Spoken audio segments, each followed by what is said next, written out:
All right, guys, you got your house on the market, you got an offer, and they ordered the inspection, and it came back that there's some repairs that need to be done. And your handyman wants $1,000 to $1,500 that you don't have to do all these repairs. Well, what are you going to do? Well, let's talk about that.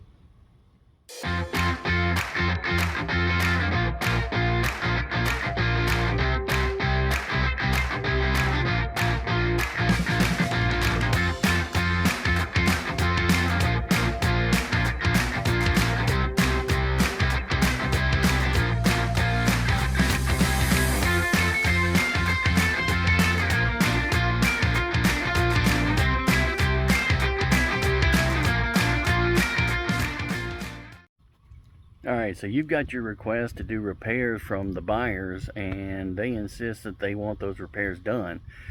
First of all, let's find out if you can do those repairs yourself. So come on and let's take a look through this list at this house that we've got that is actually in this position right now. So we've got a request for repairs, and we're going to go through them, see how many we can actually do ourselves and save us some money, and just see what exactly they'd be charging us for.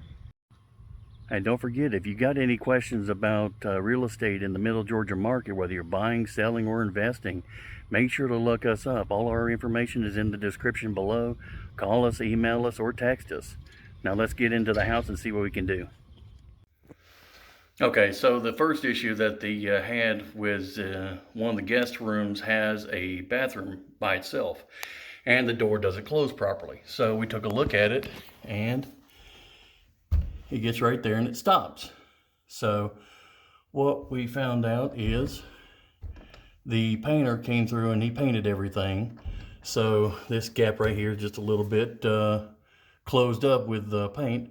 So we're just going to shave the top of the door down a little bit and make it smooth over and get the door fixed.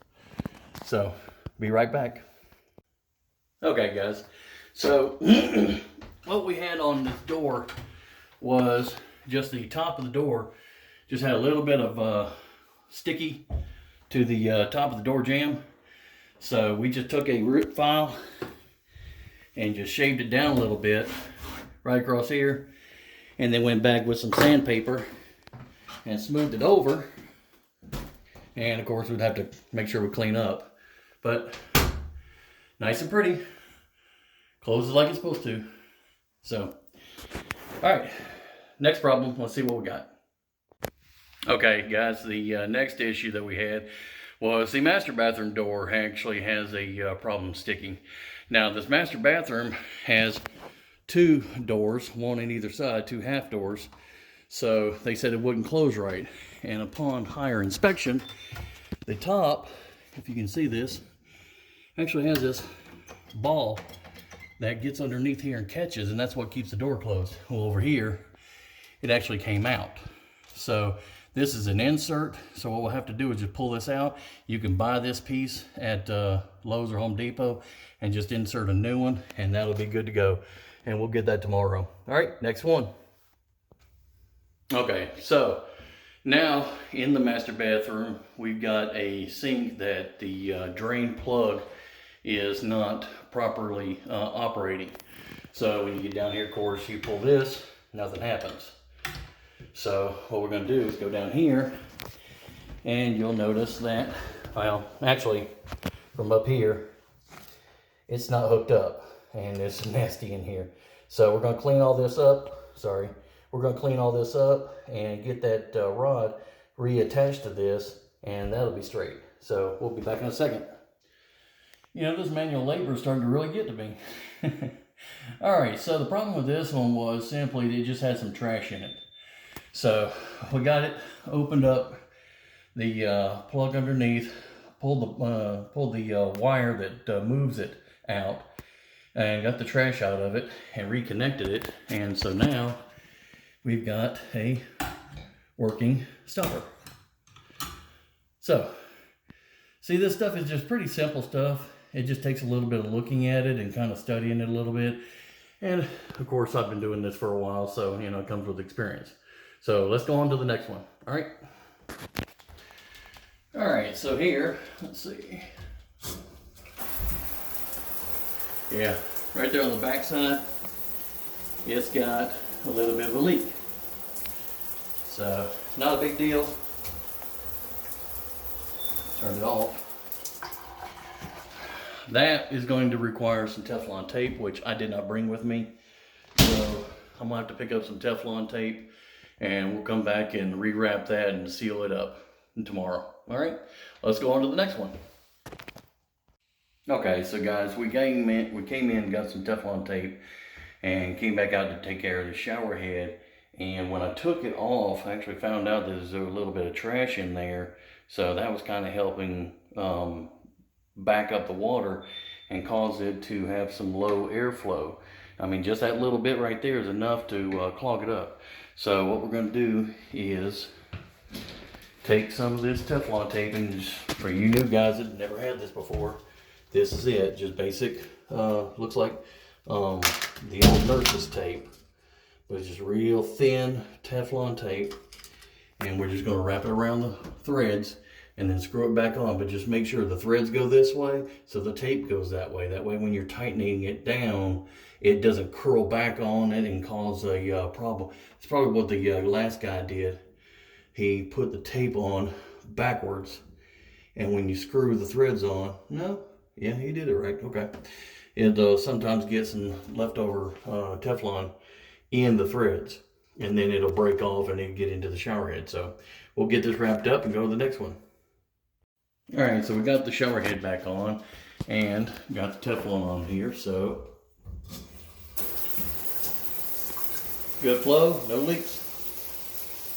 All right, let's go to the next one. Hey guys, all right, the next thing on the list, we had to come back and on another day and finish up this list, is the one of the doors wouldn't latch. So what it's doing is, when you close the door, it closes, but then it falls right back up and it won't catch. So two things that we can possibly do here. We can either A, loosen this up and raise it just a little bit, or on the other hand, which is what I'm going to do first, is down here at the hinge, I can put some washers behind the hinge and then screw it back on, and that'll push the door out a little bit, which will raise up the striker. So let's try that and see what happens. Okay, so what we actually had to do was a little bit of combination of both. We had to put a few shims down here in the hinge to kind of push out the door to raise the striker up, and we had to lower the striker here, or the bolt, and then lower the striker here. So pretty simple fixes. So now we're on to the next one. Okay guys, clean off the screen a little bit so you can see me better. All right, so the last write-up that we're going to work on today is a outside faucet was leaking. So I came out and I looked at it, and this is what they're talking about. It's dripping about every 15 seconds, 15-20 seconds. It's not a big drip. I haven't touched it, and it's leaving just a tiny little hole in the ground. So it's not a big deal, but we said that we would fix it, so that's what we're going to do.